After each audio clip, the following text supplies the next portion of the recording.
and he was the funniest, most intelligent, talented person I know. He always wanted to be an actor, and we always would talk about moving to LA together and following our dreams, and we knew it was crazy and it probably was never going to happen, but I really believed in him and he believed in me. And this is really hard because there's so much that I still wanted to do with him that I didn't get the chance to. I've known Andrew since 7th grade, and since then we've had a lot of ups and downs, but I'm trying to just focus on the good times we've had, and I'd just like to share this kind of path he's helped set me on for where I'm going right now. And it kind of started in sophomore year, near the end of the school year. He was in a musical called Frankenstein.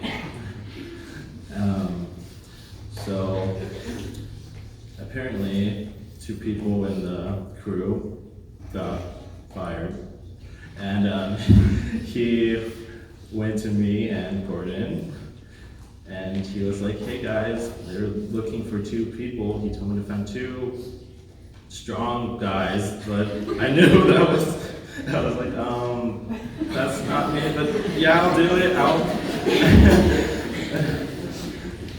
He just wanted us to like be on this adventure with him, and since then I've kind of started to follow that path, and I'm really thankful for where he's gotten me today, and he's really helped me through a lot, and it's gonna be really hard without him, but I'm so grateful for all the times we've had, and I love him a lot with all my heart, and I'm really gonna miss him. Looking back at old photos of just the times that me and Andrew hang out and just with our little group, and all I can remember is just Andrew always singing and dancing at random moments when we weren't paying attention, and when we were doing something dumb or trying to act silly, he would be there recording us without us knowing. So I know he has so many embarrassing videos of us, and yeah, I was really looking forward to him coming home.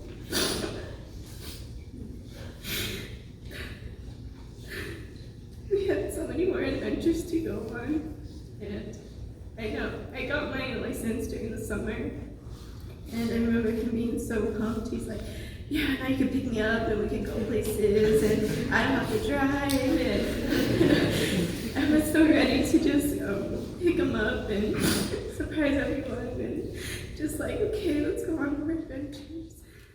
He laughs, like he was so funny. Like one of my favorite catchphrases from him was "eat, eat." And then, like, even though I regret so much not going on as many like adventures with him as like everybody else, because I would just stay home. I don't know why. I've been like either too just busy or just lame. But like every day on Instagram, when he would send memes, like his choice of humor was so funny. My favorite meme he sent was from this lady getting mad at these people for almost hitting her car. And she was yelling at them, but she was like, my kids can't hear me. I look back at our friendship, and I just remember all the things that he has taught me through the years of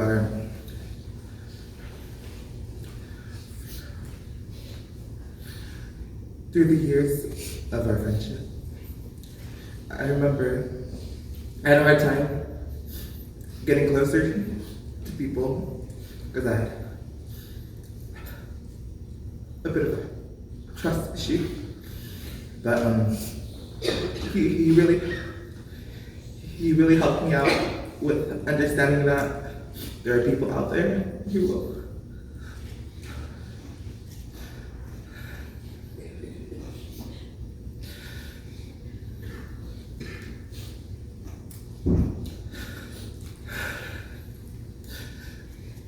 that there are people out there who will listen to you, who are able to make you feel comfortable to be around them. And I was forever grateful for that. And for that I was able to grow as a person and meet many other people and do many things throughout my life.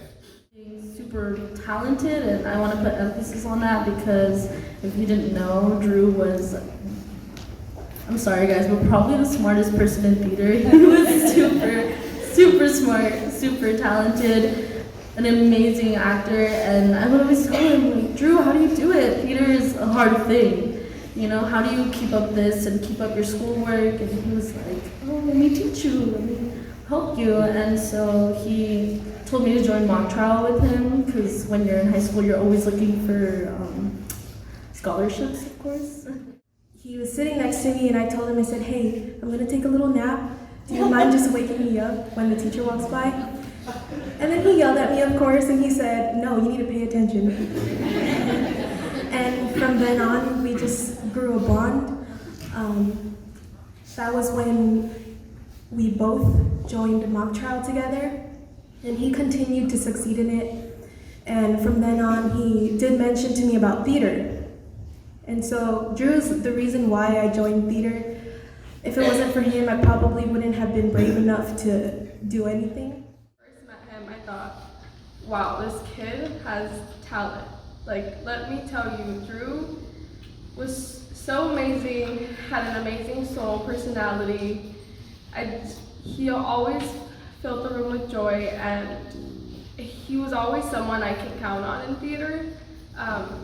I was a crazy one, so I would always run to the dressing room and he'd be there and rant about anything. I actually remember him, Gordon, and Raymond were on the side of the theater, and I ran off and I was like, because there was something, a rumor had started, and I was like, hey guys, do I like smell like cup of noodles? Someone said that. And then Raymond and Gordon were like, no, like no, and then Drew was like, actually, Bree, you do. I was like, He was never 50%, he was always 110%. He's always made sure that everything that he put out was just marvelous and beautiful, and I will always respect that. And it's sad to see him gone. He asked me to homecoming. I was out of work and he's like, hey, I'm picking you up in 20 minutes, get ready. I was like, okay. And his mom had just gotten the new iPhone and she was using portrait mode to take pictures of us. I remember that. And before rehearsals, we would go to my friend's house to play Mario Kart, and he would always be Toad and he would always be number one. And I was really bad, so he made a game out of me where if they kicked me out the road, that they would get bonus points. And he would always want me to remember that, like, they're really bad at Mario Kart, Joss. And I'm like, okay.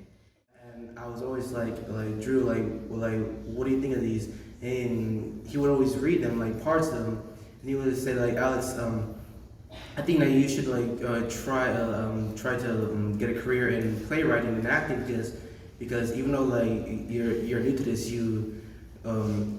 I can see it that you have this God-given talent that you want to perform. And I always wanted to make a little play that would involve him being like one of the main characters and a lot of other friends being part of it. And it's hard to see him gone. And I'm always gonna remember him. I'm always gonna love him. I remember our very first pep rally. It was a mess, guys, I swear, it was a mess. But I remember our choreographer at the time, she wanted us to do some flips and jumps, and we looked at each other, we're like, we're not gonna do that. And he was the best lost boy we had, and he was such an amazing dancer. And even though we kind of fell off track after high school, because I had to be an adult after graduation, We still kept in contact as people who were in high school with me. I had horrible blonde ombre hair, and when I went red, he went crazy. He was like, "I love the red hair. It's so much better on you." And all I can say is, you two raised an amazing son. He was the absolute best, and he was the best to give advice, even though I was older. He was there for everybody, and he always had the right thing to say. I've never seen him get mad at anyone. He's always been such a caring person towards everyone. Doesn't matter who you are, your height, your weight, how you dress. Always talk to everybody. And that's something that I'm gonna remember dearly to my heart.